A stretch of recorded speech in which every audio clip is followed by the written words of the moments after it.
زما سره ابو داود شریف دی د دې دویم جلد دی مولوی صاحب صفحه 149 دا روایت نقل کړي معاذ ابن جبل رضی الله عنه فرمایي ان رسول الله صلی الله علیه وسلم لما اراد ان يبعث معاذا کله چې نبی رسول الله اراده وکړه چې یمن ته ولېږي تاسو ته وکړو په سبب فیصله کې اذا اراد لك قضا چې فیصله درته قال اخذ بكتاب الله الله په کتاب په فیصله کوم ورته ویل کې بدی کې بیان مو قال په سنت رسول الله صلی الله علیه وسلم الله د نبی په سنت باندې فیصله کوم قال فإن لم تجد في سنت رسول الله صلی الله علیه وسلم الله د نبی په سنت کې بیان مو ولا في كتاب الله الله په کتاب کې مسله بیان مو قال اجتهد برأيي دوا اجتهاد کوم فرای خپل سره او مولوی صاحب دا زمانه کې کتاب تر شیخ امین الله صاحب الدین الخالص د دې دویم جلد دی مولوی صاحب هغه دا حدیث نقل کړي او بعض وایي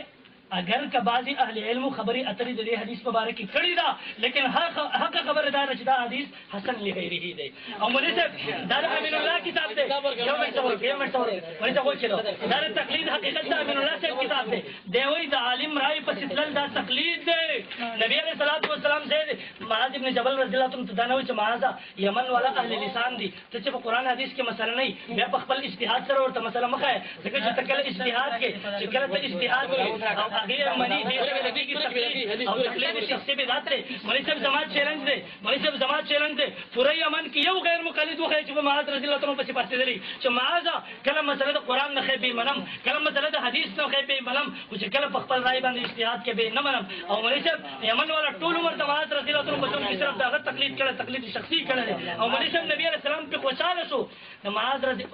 فقال الحمد لله الذي وفق شکر دے حمد دے حمدونه دی الله هغه ذات لره وفق رسول الله صلی الله علیه وسلم چې توفیق او قاتل د نبی صلی الله علیه وسلم دا خبرې چې دا کتاب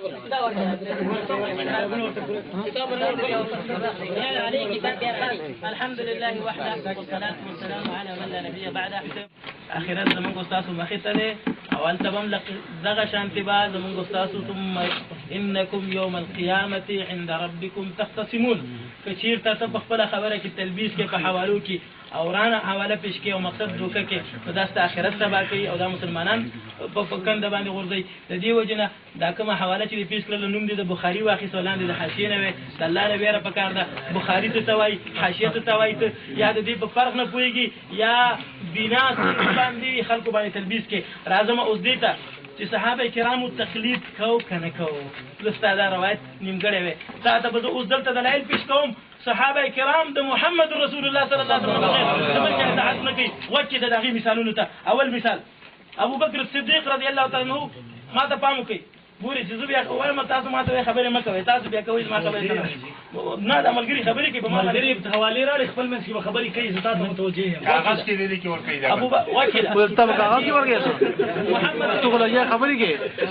ورته کې من ته تاسو خبرې مکوئ ٹھیک دي محمد خبرې مکوئ کله وفات کېدو تعیین ونه کې چې زما نو ته خلیفہ څوک پری خو سمداسي اگر چې ډیر اشارات وکړه ابو بکر صدیق ته عمر رضی الله عنه چې کله زخمی شو نو هغه حیرانو چې څوک آیا د ځان وروسته خلیفہ مقرر کیږي وکړه دا اورونه خبره نه کوي کنه نو تاسو ثالث ته ها عن ابن عمر عبد الله بن عمر روایت ګور روایت وبه قال حدثنا محمد بن داود بن سفيان وسلمة قال حدثنا عبد الرزاق قال اخبرنا معمر عن الزهري عن سالم عن ابن عمر متوجه شي عفوا كده متوجه نشي بیا خبره باندې نه پوي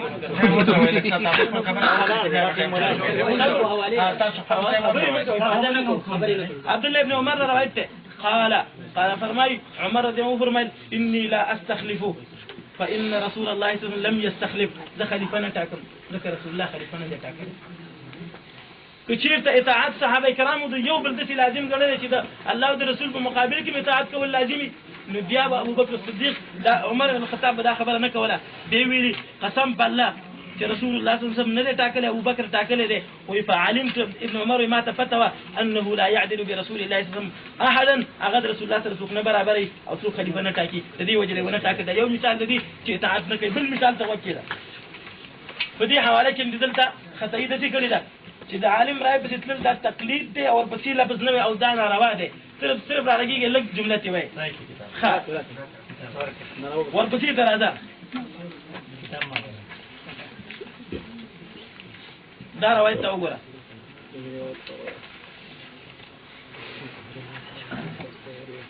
وبه قال حدثنا يونس ما انت متوجه شي دا معاني الاثار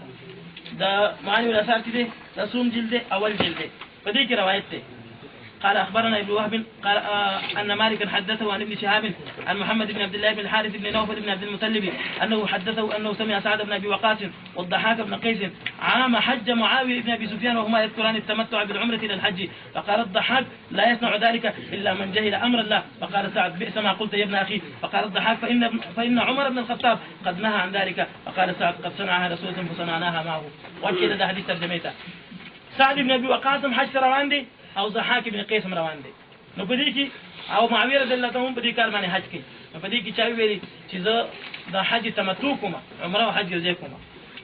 نو ضحاک بن قیس ویل چې دا حج تمتع هغه څوک کوي چې د الله په حکم پوهیږي نه. سعد بن ابي وقاص ته غلطه خبره دی وکړه، چوپ شه رسول الله کړی دی وی عمر دې منع کوله، وی د عمر اطاعت په ما باندې فرض نه دی، د رسول الله صلی الله علیه وسلم اطاعت په ما باندې فرض دی، تمتع بکومه. دا وګوره رد دی تقلید هغه روایت چې ورستو هغه روایت ته وګوره. هغه روایت چې کوم دی دا تا چې کوم ورستو هغه روایت دا چې زید بن ثابت ورونه دې خبره ته پام وکړي، تلبیس او دوکې ته بدی ځکه زید بن ثابت رضی الله تعالی عنہ مدینه منوره انصار راغلل چیرته مکه مکرمه ته. د عبد الله بن عباس فتوا دا و چې چا کومې ښځې طواف الافاضه کړي، طواف الزیاره،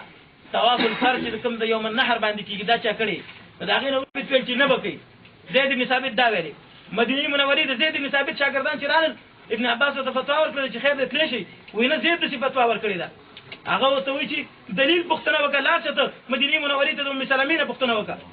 ام سلمې نه پوښتنه وکړه حدیث څنګه دی، هغه چې کله ام سلمې نه پوښتنه کوي رسول الله کړی دی، پرېږده د ابن عباس خبره یې پرېښودله او د زید بن ثابت خبره یې پرېښودله او د ابن عباس خبرې پسې لاړ. دا الفاظ سره ولې نه وی تقلید پرې نه خوسته. بدعتي جواب کول د سلفیانو کار دی، خوله د هغوی وربندول زموږ د شیخانو کار دی، خوله د هغوی وربندول زموږ د شیخانو کار دی.